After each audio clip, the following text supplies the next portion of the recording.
Hi there, welcome everybody, and a particular welcome to Patrick Harris, who is going to talk about the Future Agenda programme and particularly focus on the future of energy. Patrick was telling me he has to wake up each morning this week and think about what he's thinking about. It's not like if it's Tuesday it must be Belgium. If it's Tuesday it must be future cities, wasn't it? Yesterday was transport and today is energy. So Patrick's bringing the Future Agenda programme to us, and he's wanting a discussion around the kind of things we need to talk about. You've all read a bit about the programme in the flyer, so I won't go over that. But just to add a few other things, Patrick is a water skier and from Louisiana. Do you have to water ski amongst alligators in Louisiana? Yes. And he tells me he's going to be watching the cricket on Sunday, but he hasn't told me who he's going to be shouting for. No. We're particularly pleased to be able to host this, particularly as it's a time when we're just putting together the narratives for our BEC 2050, and that's sort of looking 35 years ahead. And when I reflect 35 years ago, some things have changed drastically and some haven't. And just sort of two things to think about is, one, the most popular car about 35 years ago was probably the Toyota Corolla, and the most popular car now is still the Toyota Corolla. And so there's not been a lot of change there. But when I wanted to put new data into the computer, I think I was still using paper-based media. So there are big changes and not big changes. So these are the kinds things we're going to talk about today, and hopefully it'll be an update on what's happening with the Future Agenda programme, and then some discussion. So be prepared to ask questions, and to do that we need you to use the microphone, not so we can hear you talk, but so we can record what you're saying. So Patrick, it's all yours. Thank you, Rob. Thank you very much. I'll connect to a couple of things you just said, and then we'll start the conversation proper. So I do more than water ski. I used to water ski a long time ago, and I don't anymore. But someone always asks you, what's something different about what you've done? And so what I do today is probably a bit more connected than water skiing, I suspect, which is so I'm a consultant for a living, and I do most of that through a networked business I've built and co-founded with some others called Growth Agenda. And quite a few of us in Growth Agenda get together and do projects as and when necessary, sometimes commercial, sometimes not. And Future Agenda is one project that we're doing, and it's on top of trying to make a living like all of us are doing. And we do this for free. We don't charge for our time. So it's effectively a not-for-profit project around the world where about 15 of us are trying to make it happen, where we're going to conduct 100 workshops and have other conversations where we will engage a couple of thousand people to build a view on the world in 2025. And that's what we're going to talk about today. I want to tell you a little bit about that process and what's happening and where we are. And then we're going to focus specifically on energy. And I suspect there's lots more knowledge on energy in the room than is in my head. But I'm going to share with you where we start from for our conversations around the world, and then hopefully get you to work with that material. So I do come from Louisiana, where we did water ski with alligators. And I can tell you a secret about that if anybody ever wants to water ski with alligators. What you do is you get into the lake. You have to know how many gators are in the lake to begin with. And the lake I'm talking about had 3 gators in it. And what you would do is idle the boat around first, and you nose the gators back to the reeds. Because if you nose towards them slowly, they stay above the surface. And that way, all day long, you can keep counting. And as long as you see 3 gators, you're okay. Rather you than me. If you just jump in and start the boat and go quickly, they go under. And that's even odds from that point on. So there's your tip for water skiing with gators. Not related to our chat today. So I'm going to tell you about Future Agenda, please, and then show you about where we stand on future of energy with some initial perspectives, and then get you to work with it. Does that sound okay? I know some of you will have probably turned up hoping I was going to talk at you for an hour, and I may not, is the point. So Future Agenda is a program. Let me just see if I can make some buttons work. I do a lot of work in foresight, and for lots of different reasons. And so if I'm couched as something, people might call me a futurist, they might call me a strategist. I confess to Rob that what I really think I do for a living is to help people ask better questions. And so by looking at the future, you can sort of improve that question, can't you, and ask a better one before you get stuck into seeking the wrong thing. There's a lot of great people out there trying to tackle the wrong question. And if you can get the right question to begin with, off you go. So in terms of thinking about foresight, I would say that most of us tend to think, I'll try the red button, most of us tend to think about the current focus and moving to a future focus, and sort of linearly. But the idea about foresight is you must involve a broader spectrum. Typically it's called a steep environmental analysis, where you look at things from society or technology or the environment or the economy or the political systems. And you're not necessarily interested in how those things play out within those spectrums. What you're interested in is how they interplay together. And so thus you must look at the world now and the world future on a broader scale. And that's, again, what Future Agenda is all about and what foresight is all about. And if I may give you one of those glib quotes, I'm trying to remember who said it. His name will come to you in a minute. I'll get you the name in a few minutes' time. But it's, we only look at the future in order to make better decisions today. So it's a really exciting topic. It's lots of fun. I'm really enjoying traveling around the world and trying to remember what city I'm in and what topic I'm talking about.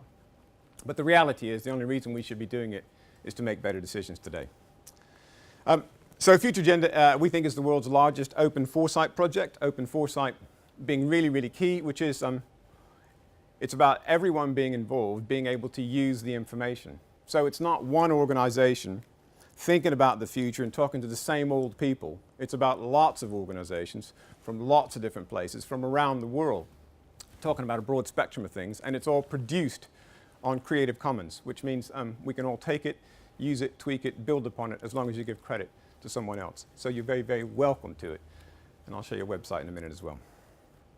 Is that making sense so far?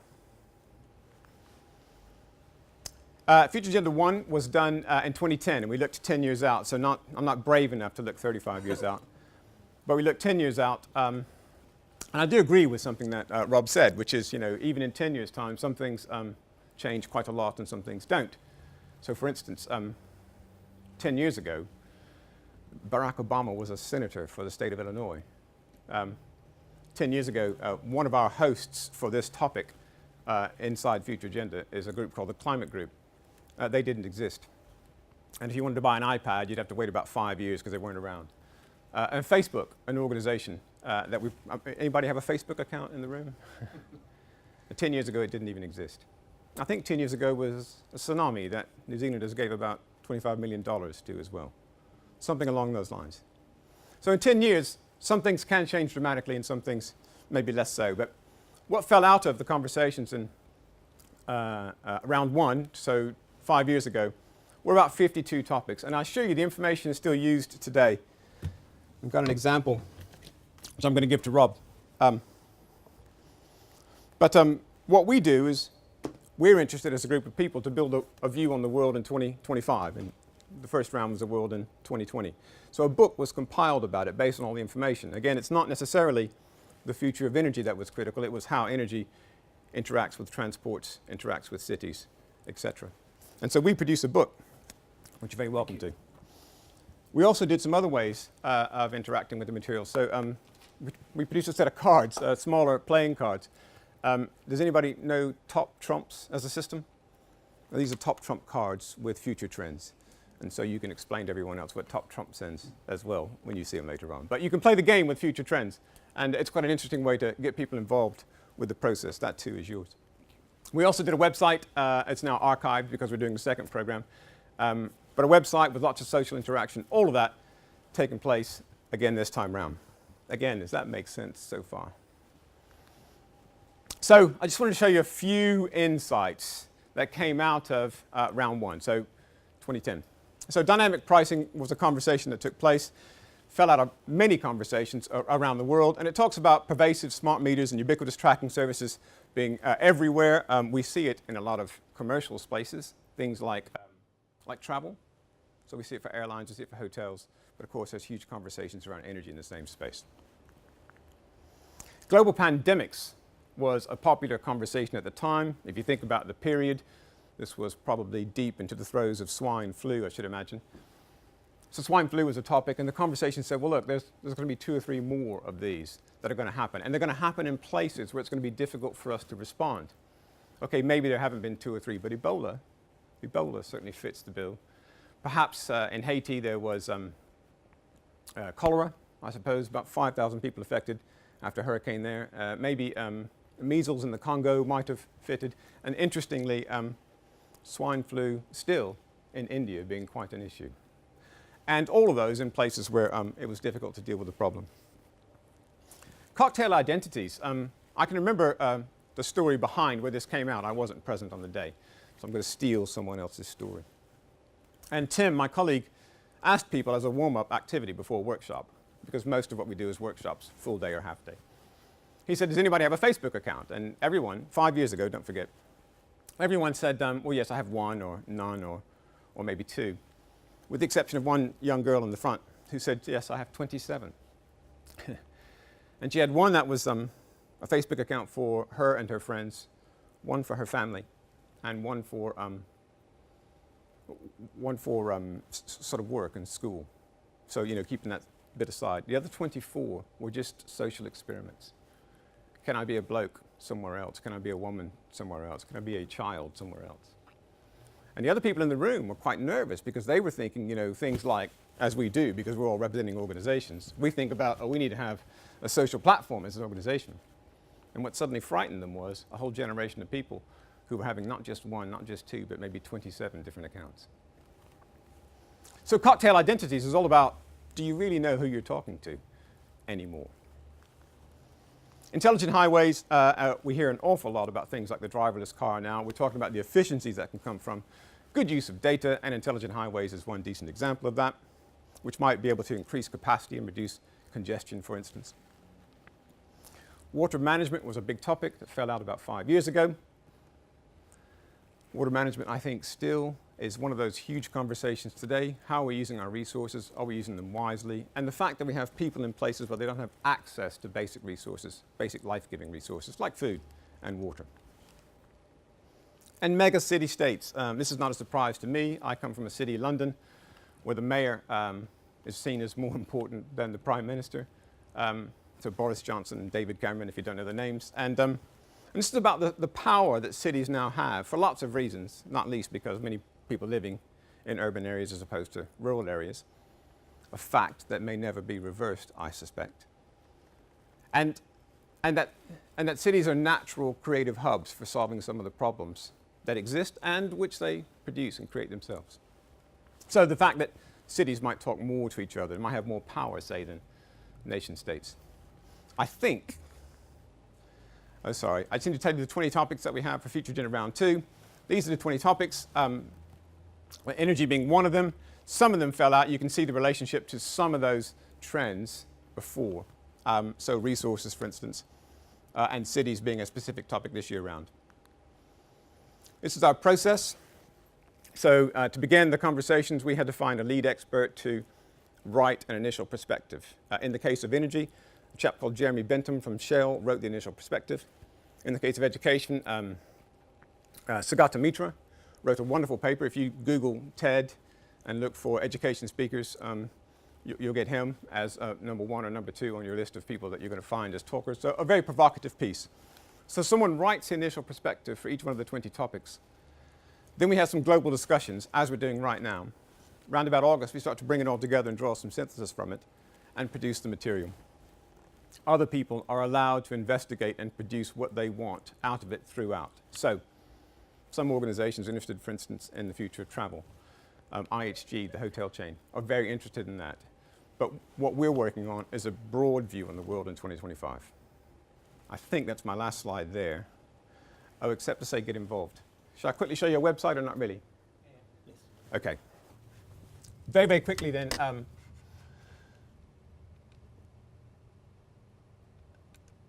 This is a website called Future Agenda. It's futureagenda.org. And there's lots of ways to get involved. It's not just a website. I'll show you this in just a moment. There's also LinkedIn groups, which you're very, very welcome to join, specific to each topic. It's all on social media, which I said before is very important because it's an open foresight project. So you'll find information on SlideShare, you'll find it on LinkedIn, you'll find it even on Facebook, but not 27 accounts this time. If I just go somewhere for you to show you what we're going to do today, I'm going to go to Topics, and I'm going to try and scroll down to, scroll up, many apologies. See there, Rob, I was thinking transport. So energy, hopefully we'll go there. And then here's some of what we're going to talk about today. There's a whole conversation on the future of energy. I told you that Jeremy wrote the paper. There's an image of Jeremy speaking. There's a host behind it called the Climate Group. And indeed, two things happened. When Jeremy wrote the original perspective, I can send you the PDF, and it's on the website as well. It's about 2,000 words, so quite a light pre-read. We then take it and build a number of trends, which interestingly, there's about 10 of them on the wall that come directly from what Jeremy had written. The Climate Group said, well, we're not so sure we agree with all of that. And they wrote a single-page response to what Jeremy wrote. So this particular topic has two pre-reads or two initial perspectives. Jeremy's original paper and the Climate Group's response to it. What you have in the room on that wall are those trends that fell out of that conversation. And what I'd like to do is sort of race through those, plant the thoughts in your head, and then get you to have a conversation around them. Okay, so now I'm going to quickly go through the future of energy. And I'll say this. I think there's probably lots more energy knowledge in the room than is in my head. I can only share with you the initial perspective as was presented and let you start to work with the material. If you wanted to keep track of the topics, you might want to write those down because I'm going to ask you to work with them in a minute. So it could be good to build a list as we go through. And I'm not going to spend a lot of time on each. And there's about 15 of these, I think, so 10 minutes tops, I suppose. So when he began to write the paper, the first thing Jeremy talked about was this inevitable transition. There is one definitely coming, and it's got to do with the mix of energy supply, particularly renewable energy, energy efficiency, and this focus on sustainable development. Not a surprise, I'm sure, to anyone in the room. Fascinating for the chap from Shell to start off with this piece. So the first thing is this inevitable transition. He says that this transition is driven by two primary things, which is sort of a push and a pull. I think the push is this increasingly prosperous population. So the rising middle class is one way to think of it. And that's the push. The pull is maybe about climate change and how we start to tackle it and conversations around that. He says, are we really going to make a transition, or are we just going to prolong delay? And this is about the inability for organizations, whatever they might represent, to come together and have one conversation about this. So whether you're a for-profit organization or whether you work for the government or somewhere in between. Again, the Climate Group being a host for this topic for us, they're an NGO. And so are we really going to make the transition, or do we just continue to delay things? He reminds us that the benefits of energy can't be forgotten, and that it's sort of behind everything that you do. And for me, I always think of simple things, because that's the way my head works. But you know, every time I go to a shop and buy something, the till has some electronics, some energy behind it. Every time I use a petrol pump, it's got some sort of energy or electrics behind it. There's so many things that simply wouldn't work without basic energy supply, wherever that energy comes from. It fuels our prosperity in many ways that sometimes we just forget. He's talking about now, in this slide, if you're making a list, it's less about carbon and more about energy. So let's try and broaden the conversation. It's not just about reducing CO2 emissions, but developing a low-carbon, high-energy future and ensuring prosperity for all. Okay. Staying with me? Collaboration and trade-offs, the next topic he brings to play. I think Shell are quite good at talking about collaboration, by the way. I don't know, genuinely, I'm not trying to make a comment about how good they are or not. I don't know how good they are at doing collaboration. So large organizations needing to collaborate perhaps with governments, yeah, fair enough. large organizations being able to collaborate at a very, very local level, say with distributed power solutions, I'm not so sure. Might be much more difficult to do.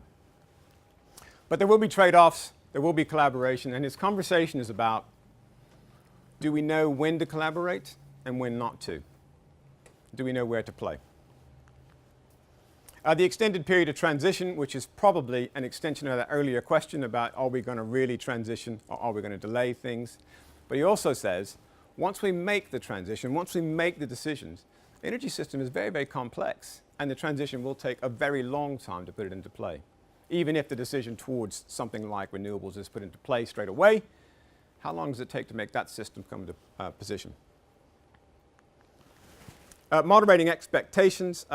I suppose that is a little bit of an oil perspective. We need to moderate our expectations about what renewable energy will do for us. I hope that's a conversation you'll want to have today and explore a bit more and see what he says about it. And see what you think about it, sorry. And urbanization, which if you remember the original chart of the 20 topics that Future Agenda is looking at, future cities being one, you can see that urbanization sort of features throughout quite a few of the conversations, but certainly features as part of energy. In fact, I had some conversations with New Zealand government just yesterday. Day before yesterday. Yesterday was transport. And we were talking about urbanization and the cost of energies as a result of things like urban sprawl. So the use of energy per person is increasing unnecessarily due to continued sprawl, ad hoc development, and distributed urbanization. So it costs in monetary terms, but also non-monetary terms as well. So localized congestion crises, a decline in rural service provision, community pressures for change, and social disruption. Haven't even had time to start to think about where that fits in the conversation. Just letting you know that we are having conversations with others as well. So urbanization is a feature of energy. So Jeremy concludes his comments by saying this thing about some serious change is required. How are we going to change the energy system and the energy mix on several fronts? And then I did say to you earlier that the climate change responded to this. So the next slide should be the flags. And they said, well, actually, there is a shift that's going to take place, and it's going to come from unexpected players, which is why maybe some people can't see it. And their illustration is one of conversations between the US and China and what they think they can do to bring about collaboration at a grand scale. They talk more positively about this transition from natural gas to renewables. They bring into the picture more about storage. I think efficiency starts to feature here as well. And how can we store, which is, I suspect, a huge issue for things like renewables. The tide only happens twice a day, the wind only happens when it blows, etc. And energy efficiency does come in a bit later. Many apologies for bringing it in too soon. But how do we start to use energy more efficiently? In what ways can we do that? Finally, probably an enormously positive comment from them is this thing about leapfrogging to a low-carbon future. Not just making a transition, not thinking about how that transition might be delayed, but leapfrogging to a low-carbon future, particularly in less well-developed countries. So that was a huge flip through. A lot of information about A, future agenda, and then B, the future of energy as presented to us by two people who wrote some initial perspectives. I really want you to work with it, but I probably should say, are there any questions so far? Question first on we can do the process of future agenda if you like. So anything about future agenda and the process that needs clarity or what's going to take place? I'm happy to hear any of those. What's the timescale for this second project? Yeah, so we do, there was a slide early on, but we found our lead authors. We're doing conversations like these and workshops between now and the end of month July. From August to October, we are synthesizing, and then round about end of the year, we produce something. But what period are you looking for? What are we looking at? Is it for the next 10 years? Or the next Oh, I'm really sorry. Yes, I'm sorry. The world in 2025. Definitely 10-year period. Many apologies. My mistake. Other questions on the process? I'm sorry if I didn't make that clear. Sorry. That's like a basic, isn't it? Okay, great. Then questions on the energy system, I think you might have. I'm happy to try a couple, but I'm more interested that you work on those together. That's what I would like to do, unless there's anything really, really pressing. Okay. Then what I'd like to do is, this is me trying to make a workshop happen out of an hour, which is what we have together, and I've just burned 30 minutes. So with the remaining time, what I'd love us to do is to start to do sort of workshop format. And what I have for you is some A5 cards, and what's on there is a simple description of the energy system. And so you can see that there's a supply, no matter how you think about it, supply, energy comes from somewhere. And then there's some sort of conversion or distribution of that energy. And then down here is the end use of that energy. That's a basic energy system. I've got a question on here that says, think about one thing that will change in the energy system in 10 years' time, and consider maybe supply, conversion, and usage. And then write down on the back one thing that you think will change in 10 years' time. And I think we ought to try and do this as pairs to start with. Yeah? So you're going to have some conversation with someone straight away, and it's going to mean you're going to have to remodel the room a bit, but I'm sure you'll manage. So I'm going to hand out not enough cards for everyone. Does that make sense? The question's on the bottom of the card. Have a go, and just have a chat, and then I'll come bother you in a few minutes' time, maybe 10 or 15 or maybe 20 if we need it. Yes? If you're sitting by someone you work with every day, I'd suggest moving. Have two, because I've been giving out too few. Thank you. So we're looking for pairs, ideally. There's three. You want another one? You definitely want another one. Please. Okay, so those of you who don't know me, Eric Pyle, Wind Energy Association, but I'm not talking about wind at all. I'm talking about solar and the solar revolution to reshape residential energy provision, and coupled with batteries and the internet will transform the entire electricity system. Talking regionally, New Zealand, globally? Globally. Great, thank you. Solar will sweep water for it. Can I take it? Hey, my name's Clem Arledge from MB and the Energy Markets team. We had battery storage. We believe battery storage will make renewable energy more reliable. It will support distributed generation, revolutionise transport in the form of electric vehicles and electric bikes, and will change consumption behaviour. Brilliant, thank you. Hi, my name is Bertrand Nye. I'm from MB as well. So our topic is urban sprawl. Basically, we think population continues to grow and shift towards major urban centers. So the growing energy demand in urban centers will need to be met by secure energy supply from power plants in rural areas. Electricity distribution and transport networks will need to be strengthened to ensure energy security in urban centers. If hydro plants cannot provide enough energy, we might need to look at other renewable energy sources. Cheers, thank you. Hi, I'm John Carnegie from BusinessNZ Zealand. We had a new fuel-led prosperity. So we had the emergence of a new alternative fuel that transforms our lives and how we use energy across all facets of society, leveraged off and potentially leapfrogging over known technologies. So we were talking about the conversion possibly of existing known fuels and the development of new fuels. And again, your region, were you thinking New Zealand, Oceania, global? Globally. Cheers. Hi, I'm Tom Halliwell, an independent consultant, and I think 10 years is a very short time actually to be looking ahead, having been involved in power planning for over 30 years, and very little has changed actually in that 30 years. And I'm predicting a revival of big hydro, so you might think I'm a bad guy. And I think this is due to Chinese influence, and the Chinese setting up a competitor to the World Bank, which New Zealand has joined, and so it's the Chinese influence in funding and a willingness to build these plants, because American companies are often unwilling to get involved. And I think this will especially be in the developing world, in Southeast Asia, China and Africa, and it's also in response to pollution concerns, CO2 concerns, and the desire for electrification. Thank you. That's going to create some interesting cross-border issues as well, isn't it?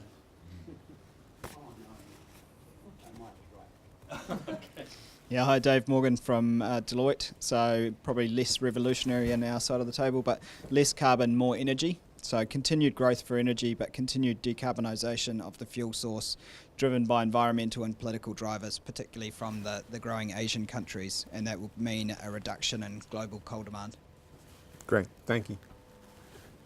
Mic to him, this is what I want. Hi, James Boyle from Meridian here.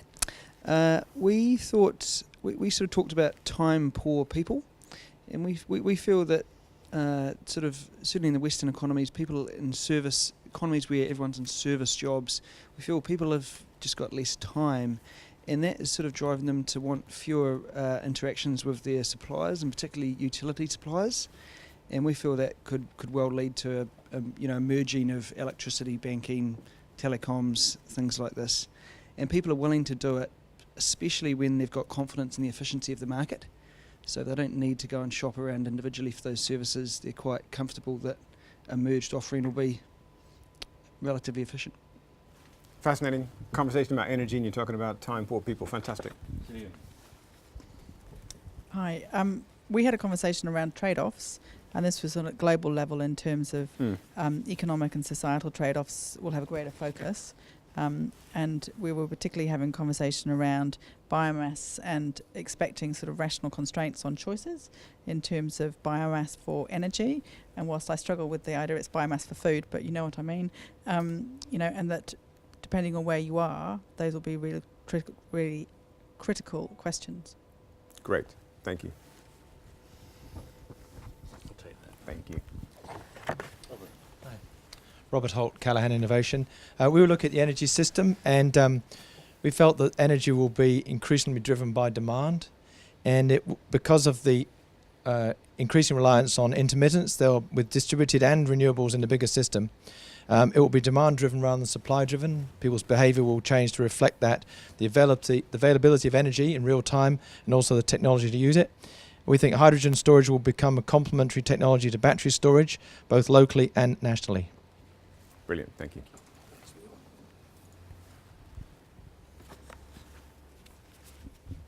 Hi, Lisa Tinkley from Transpower.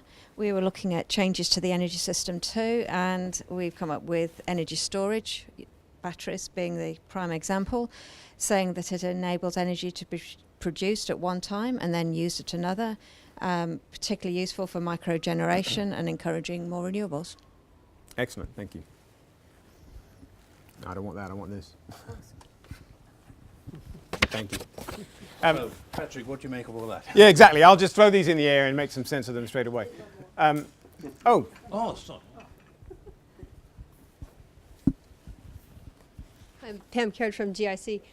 We talked about, I guess, the changing consumption patterns in households due to, due to smart metering and the connectivity of devices and people being able to respond, and I guess also the we both have kids, so the more socially conscious generation coming up who will also be more disposed to respond to these sorts of signals. Yes, very civic-minded, they say, not necessarily always civic-actioned, but yes, yes.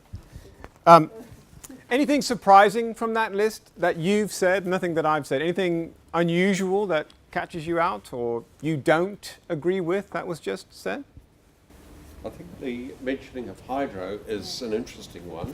I think the limiting factor there is somewhere like New Zealand. The scope, for example, for hydro is much reduced compared with what it was 35 years ago.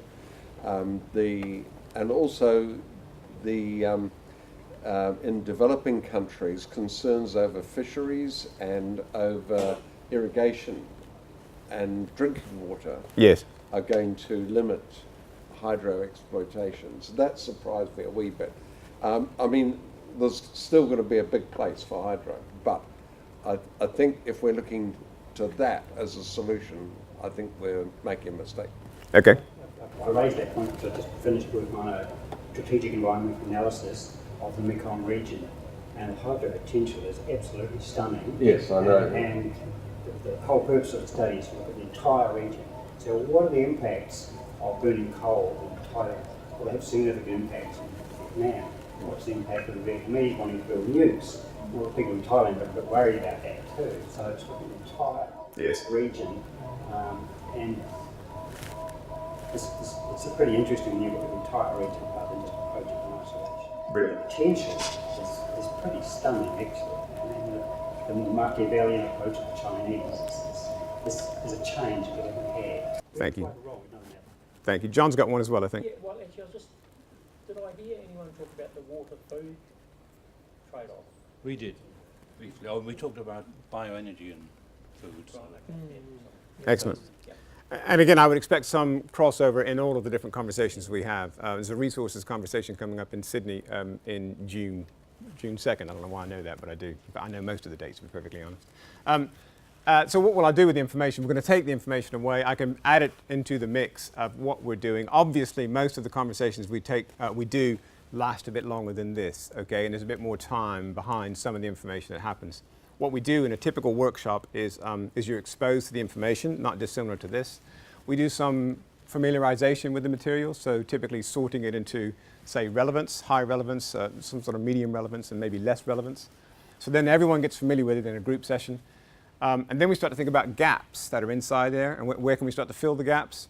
Then we do some prioritization over what gaps we should spend some more time on.